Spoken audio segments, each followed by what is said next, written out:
South China Morning Post, 27th of September 2022, amid a geopolitical schism, China and India are not exchanging grins or handshakes. China has declared open war on the Indian continent. This covers many forms of fifth-generation warfare, such as tracking people's movements and online activities and consumer and financial information. There is no doubt about the geopolitical division between China and India.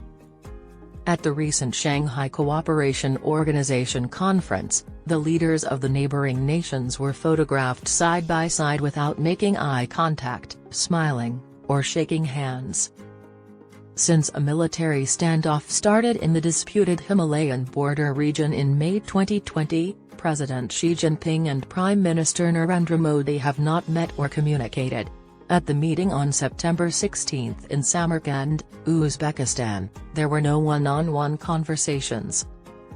Wang Yi, the Chinese Minister of Foreign Affairs, and S. Jaishankar encountered a similarly embarrassing situation last week when having his picture taken at a BRICS event in New York. Once more, there was no bilateral meeting.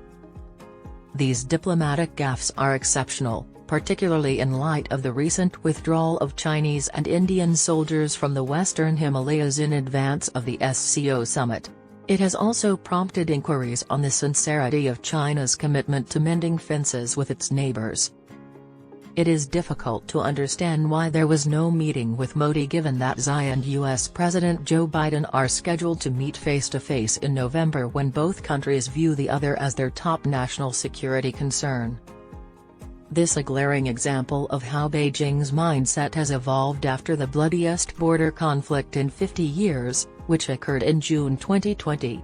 And China is embroiled in a battle with the West, struggling with domestic economic problems and zero-COVID turmoil, in addition to its strategic alliance with Russia. It is also apparent that Beijing's ongoing confrontations with India are just a diversion. While preparing her naval fleets and aircraft carriers for a southern strike, China plans to keep India involved in the north.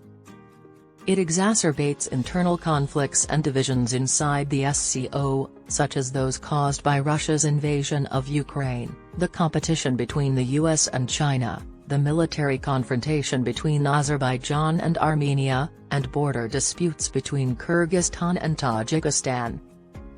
The organization, established in 2001 and first led by China and Russia as a forum to challenge the US-dominated global order in politics, economics, and security, has long been criticized as a talking shop, especially when India joined in 2017.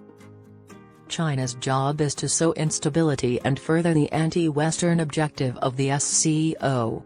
That may be exaggerated, but China has succeeded in delaying crucial foreign policy objectives and preventing the bloc from choosing a side in the US-UK conflict with its strategic pivot to Washington since 2020.